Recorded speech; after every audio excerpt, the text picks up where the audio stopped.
Horrid Henry meets the Queen. Francesca Simon. 1. Horrid Henry's chores. The weekend. The lovely, lovely weekend. Sleeping in. Breakfast in his pajamas. Morning TV. Afternoon TV. Evening TV. No school and no Miss Battleaxe for 2 whole days. In fact, there was only one bad thing about the weekend. Henry didn't even want to think about it. Maybe Mom would forget, he thought hopefully. Maybe today would be the day she didn't burst in and ruin everything.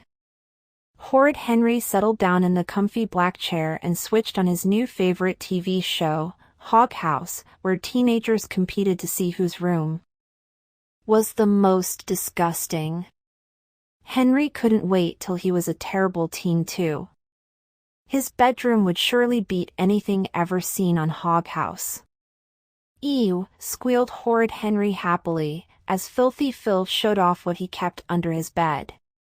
Yuck, shrieked Horrid Henry, as Moody Margaret yanked open her cupboard. Oh, gross, howled Horrid Henry, as Tornado Tarek showed why his family had moved out. And this week's winner for the most revolting room is Clunk. Clunk. Clunk. Mom clanked in. She was dragging her favorite instruments of torture, a hoover and a duster. Peter followed. Henry, turn off that horrid program this minute, said Mom. It's time to do your chores. And no, screamed Horrid Henry. Was there a more hateful, horrible word in the world than chores? Chores was worse than homework. Worse than vegetables. Even worse than injection, share, and bedtime. When he was king, no child would ever have to do chores. Any parent who so much as whispered the word chores would get catapulted over the battlements into the piranha-infested moat. You can start by picking up your dirty socks from the floor, said Mom. Pick up a sock? Pick up a sock? Was there no end to Mom's meanness? Who cared if he had a few old socks scattered around the place? I can't believe you're making me do this, screamed Henry. He glared at Mom. Then he glared at his crumpled socks. The socks were miles away from the sofa.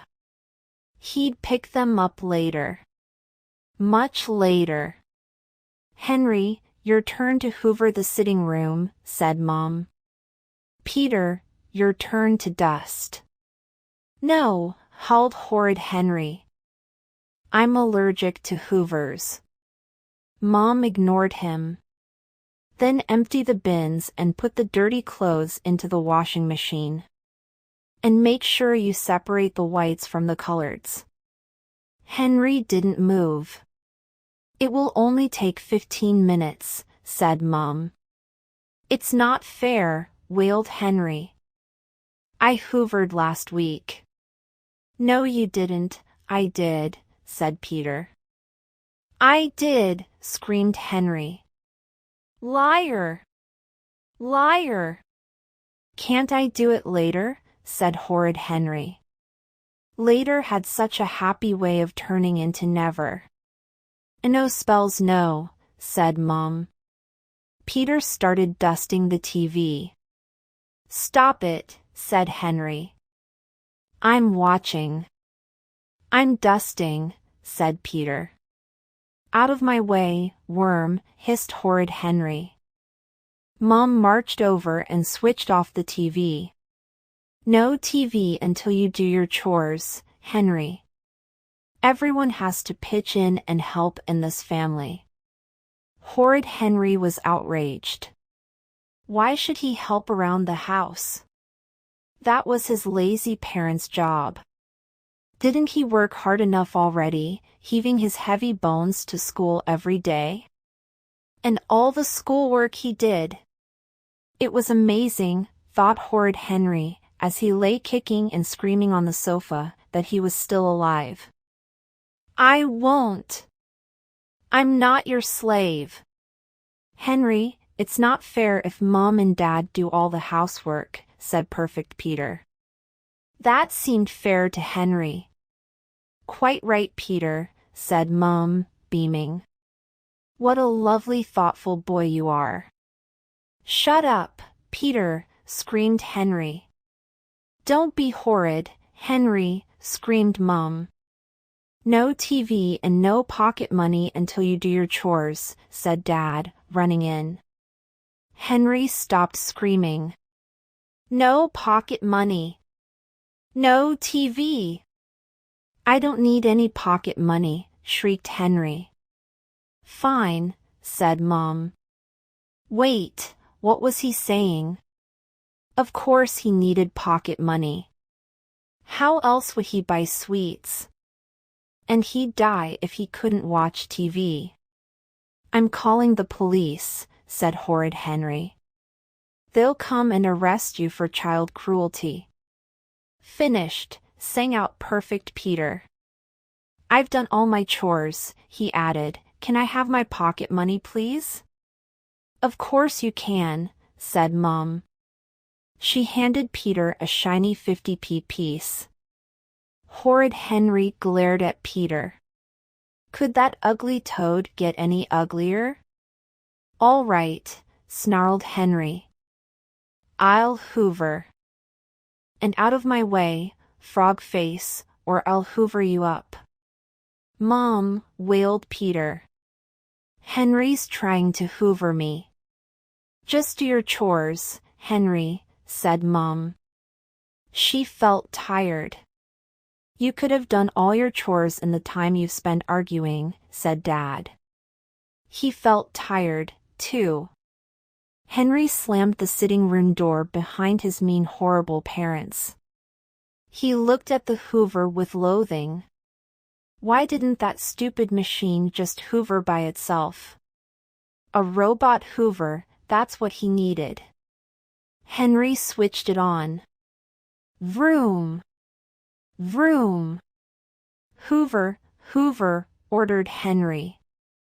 The hoover did not move. Go on, Hoover, you can do it, said Henry. Vroom, vroom. Still the hoover didn't move. What a lot of noise that stupid machine makes, thought Henry. I bet you can hear it all over the house. And then suddenly Horrid Henry had a brilliant, spectacular idea. Why had he never thought of it before? He'd ask to hoover every week. Henry dragged the hoover over to the sitting room door and left it roaring there. Then he flopped on the sofa and switched on the TV. Great, Hog House hadn't finished. Vroom, vroom, vroom, Mom and Dad listened to the hoover blaring from the sitting room. Goodness, Henry was working hard. They were amazed. Isn't Henry doing a good job? Said Mom. He's been working over 30 minutes non-stop, said Dad. Finally, he's being responsible, said Mom. At last, said Dad. Go Tarek, cheered Henry, as Tornado Tarek blew into his parents' tidy bedroom. Ha ha ha, chortled Henry, what a shock those parents would get. Stay tuned for the filthy final between Tarek and Myra, coming up in 3 minutes, said the presenter, Dirty Dirk. Footsteps, yikes, someone was coming. Oh no. Henry sprang from the sofa, turned off the telly and grabbed the hoover. Mom walked in. Horrid Henry began to pant. I've worked so hard, Mom, gasped Henry. Please, can I stop now? Mom stared at the dust balls covering the carpet. But Henry, said Mom. There's still dust everywhere. I can't help it, said Henry. I did my best. All right, Henry, said Mom, sighing. Yes, thought Horrid Henry. But remember, no TV until you've emptied the bins and separated the laundry. I know, muttered Henry, running up the stairs. If he finished his chores in the next 2 minutes, he'd be in time for the hoghouse final. Right. Mom said to empty the bins. She didn't say into what, just that the bins had to be empty. It was the work of a few moments to tip all the waste paper baskets onto the floor. That's done, thought Horrid Henry, racing down the stairs. Now that stupid laundry. When he was a billionaire computer game tester, he'd never wash his clothes. He'd just buy new ones. Horrid Henry glared at the dirty clothes piled on the floor in front of the washing machine. It would take him hours to separate the whites from the coloreds. What a waste of his valuable time, thought Henry. Mom and Dad just made him do it to be mean. What difference could it make to wash a red sweatshirt with a white sheet? None. Horrid Henry shoved all the clothes into the washing machine and slammed the door. Free at last. Done, shrieked Horrid Henry. Wow, what a brilliant hoghouse that was, thought Horrid Henry, jingling his pocket money. He wandered past the washing machine. Strange, he didn't remember all those pink clothes swirling around. Since when did his family have pink sheets and pink towels? Since he'd washed a red sweatshirt with the whites. Oh. Mom would be furious. Dad would be furious. His punishment would be terrible. Hide, thought Horrid Henry. Dad stared at his newly pink underpants, shirts, and vests. Mom stared at her best white skirt, now her worst pink one. Henry stared at the floor. This time there was no escape. Maybe we're asking too much of you, said Dad, gazing at the trail of rubbish lying round the house. You're just not responsible enough, said Mom. Too clumsy, said Dad. Too young, said Mom. Maybe it's easier if we do the chores ourselves, said Dad. Maybe it is, said Mom. Horrid Henry could hardly believe his ears. No more chores? Because he was so bad at doing them? Yippee, squealed Henry. On the other hand, maybe not, said Dad, glaring. We'll see how well you do your chores next week. Okay, said Horrid Henry agreeably. He had the feeling his chore-doing skills wouldn't be improving. 2. Moody Margaret casts a spell. You are getting sleepy, said Moody Margaret. You are getting very sleepy. Slowly she waved her watch in front of Susan. So sleepy, you are now asleep, you are now fast asleep. No, I'm not, said sour Susan. When I click my fingers you will start snoring. Margaret clicked her fingers. But I'm not asleep, said Susan. Margaret glared at her. How am I supposed to hypnotize you if you don't try? Said Margaret. I am trying, you're just a bad hypnotist, said Susan sourly. Now it's my turn. No, it's not, it's still mine, said Margaret. You've had your go, said Susan. No, I haven't. But I never get to be the hypnotist, wailed Susan. Cry baby. Meanie. Cheater. Cheater. Slap. Slap. Susan glared at Margaret. Why was she friends with such a mean, moody, bossy Boots? Margaret glared at Susan. Why was she friends with such a stupid, sour sulker? I hate you, Margaret, screamed sour Susan. I hate you more, screamed Moody Margaret. Shut up, landlubbers, shrieked Horrid Henry from his hammock in the garden next door. Or the purple hand will make you walk the plank. Shut up yourself, Henry, said Margaret. Yeah, Henry, said Susan. You are stupid, chanted rude Ralph, who was playing pirates with Henry. You're the stupids, snapped Moody Margaret.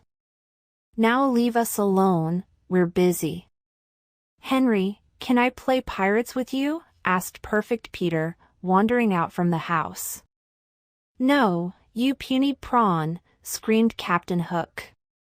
Out of my way before I tear you to pieces with my hook. Wailed Peter. Henry said he was going to tear me to pieces. Stop being horrid, Henry, shouted Mum. And he won't let me play with him, said Peter.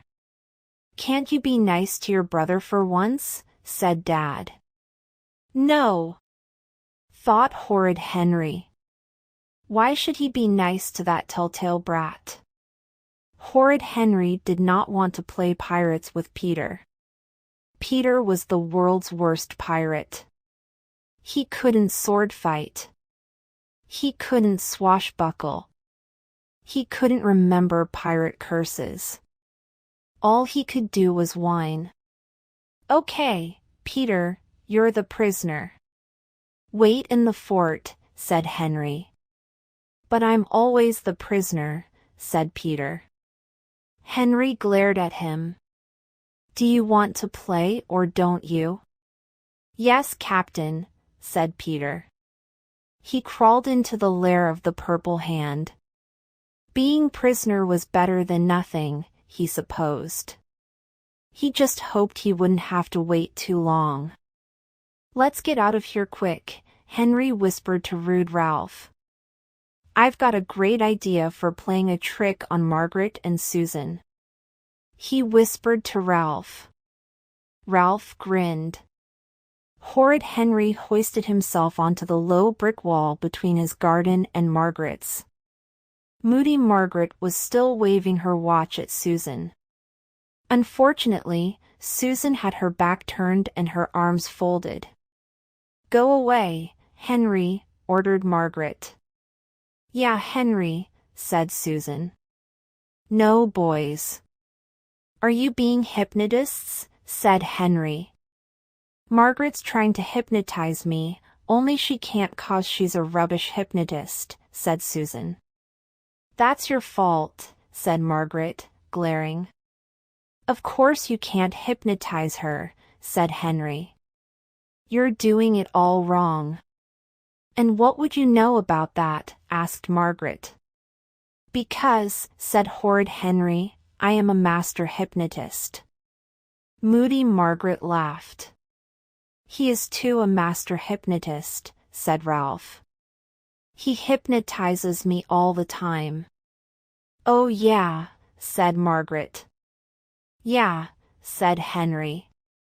Prove it, said Margaret. Okay, said Horrid Henry. Gimme the watch. Margaret handed it over. He turned to Ralph. Look into my eyes, he ordered. Ralph looked into Henry's eyes. Now watch the watch, ordered Henry the hypnotist, swinging the watch back and forth. Rude Ralph swayed. You will obey my commands, said Henry. I will obey, said Ralph in a robot voice. When I whistle, you will jump off the wall, said Henry. He whistled. Ralph jumped off the wall. See, said Horrid Henry. That doesn't prove he's hypnotized, said Margaret. You have to make him do silly things. Like what? Said Henry. Tell him he's got no clothes on. Ralph, you're a nudie, said Henry. Ralph immediately started running round the garden shrieking. Arrgh, yelped Ralph. I'm a nudie. I'm a nudie. Give me some clothes. Help, help. No one look, I'm naked. Margaret hesitated. There was no way Henry could have really hypnotized Ralph, was there? I still don't believe he's hypnotized, said Margaret. Then watch this, said Horrid Henry. Ralph, when I snap my fingers you will be. Margaret. Snap. My name is Margaret, said Ralph. I'm a mean bossy boots. I'm the biggest bossiest boot. I'm a frog face. Margaret blushed red. Susan giggled. It's not funny, snapped Margaret. No one made fun of her and lived to tell the tale. See, said Henry. He obeys my every command. Wow, said Susan. You really are a hypnotist. Can you teach me? Maybe, said Horrid Henry. How much will you pay me?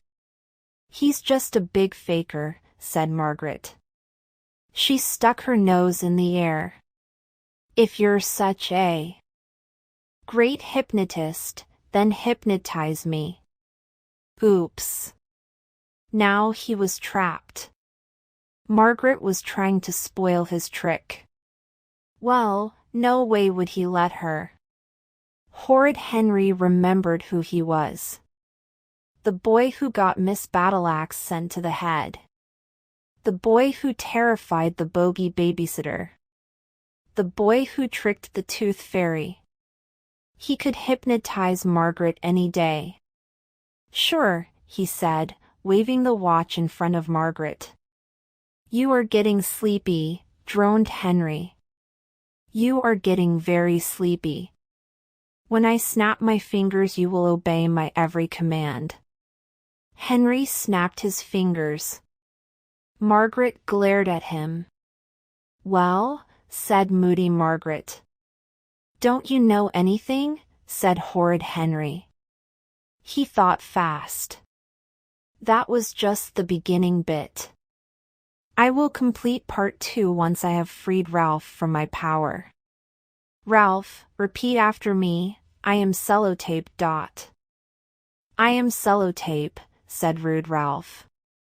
Then he belched. I am burping sellotape, said rude Ralph. He caught Henry's eye. They burst out laughing. Ha ha, Susan, fooled you, shrieked Henry. Did not, shrieked Susan. Did too. Na na any na na. Henry and Ralph ran round Margaret, whooping and cheering. Come on, Margaret, said Susan. Let's go do some real hypnosis. Margaret didn't move. Come on, Margaret, said Susan. I am sellotape, said Margaret. No, you're not, said Susan. Yes, I am, said Margaret. Henry and Ralph stopped whooping. There's something wrong with Margaret, said Susan. She's acting all funny. Margaret, are you okay? Margaret? Margaret? Moody Margaret stood very still. Her eyes looked blank. Horrid Henry snapped his fingers. Raise your right arm, he ordered. Margaret raised her right arm. Huh? Thought Horrid Henry. Pinch Susan. Margaret pinched Susan. Ow ow, yelped Susan. Repeat after me, I am a stupid girl.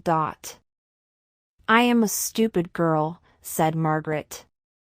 No, you're not, said Susan. Yes, I am, said Margaret. She's hypnotized, said Horrid Henry. He'd actually hypnotized Moody Margaret. This was amazing. This was fantastic. He really truly was a master hypnotist. Will you obey me, slave? I will obey, said Margaret. When I click my fingers, you will be a chicken. Click! Squawk! Squawk! Squawk, cackled Margaret, flapping her arms wildly. What have you done to her? Wailed sour Susan. Wow, said rude Ralph. You've hypnotized her. Horrid Henry could not believe his luck. If he could hypnotize Margaret, he could hypnotize anyone. Everyone would have to obey his commands.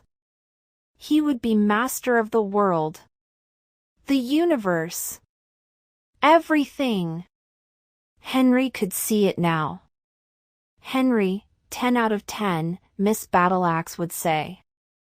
Henry is so clever he doesn't ever need to do homework again. Oh boy, would he fix Miss Battleaxe. He'd make her do the hula in a grass skirt. When she wasn't running round the playground mooing like a cow. He'd make the head Mrs. Oddbod just have chocolate and cake for school dinners. And no P.E. ever. In fact, he'd make Mrs. Oddbod close down the school. And as for Mom and Dad. Henry, have as many sweets as you like, Dad would say. No bedtime for you, Mom would say. Henry, watch as much TV as you want, Dad would say. Henry, here's your pocket money. £1,000 a week. Tell us if you need more, Mom would smile. Peter, go to your room and stay there for a year. Mom and Dad would scream. Henry would hypnotize them all later. But first, what should he make Margaret do? Ah, yes. Her house was filled with sweets and biscuits and fizzy drinks, all the things Henry's horrible parents never let him have. Bring us all your sweets, all your biscuits and a fizzy-whiz drink. Yes, master, said Moody Margaret. Henry stretched out in the hammock. So did rude Ralph. This was the life. Sour Susan didn't know what to do. On the one hand, Margaret was mean and horrible, and she hated her. It was fun watching her obey orders for once. On the other hand, Susan would much rather Margaret was her slave than Henry's. Unhypnotize her, Henry, said Sour Susan. Soon, said Horrid Henry. Let's hypnotize Peter next, said Ralph. Yeah, said Henry. No more telling tales. No more goody-goody vegetable eating, I'm Mr. Perfect. Oh boy, would he hypnotize Peter. Moody Margaret came slowly out of her house. She was carrying a large pitcher and a huge bowl of chocolate mousse. Here is your fizzy-whiz drink, master, said Margaret. Then she poured it on top of him. Wah! Wah! Spluttered Henry, gasping and choking. And your dinner, frog face, she added, tipping the mousse all over Ralph. Ugh! Wailed Ralph. Na-na-any-na-any-h, shrieked Margaret. Fooled you! Fooled you! Perfect Peter crept out of the purple hand fort. What was all that yelling? It must be a pirate mutiny. Hang on, pirates, here I come, shrieked Peter, charging at the thrashing hammock as fast as he could. Crash! A sopping wet pirate captain and a moose-covered first mate lay on the ground. They stared up at their prisoner. Hi, Henry, said Peter. I mean, hi, Captain. He took a step backwards. I mean, Lord High Excellent Majesty. He took another step back. Ugh, we were playing pirate mutiny, weren't we? Die worm, yelled Horrid Henry, leaping up. Moo! Shrieked Peter. 3. Horrid Henry's bath time. Horrid Henry loved baths. He loved causing great big tidal waves. He loved making bubble bath beards and bubble bath hats. He loved staging battles with Yellow Duck and Snappy Croc. He loved diving for buried treasure, fighting sea monsters, and painting the walls with soapy suds. But best of all, being in the bath meant Peter couldn't bother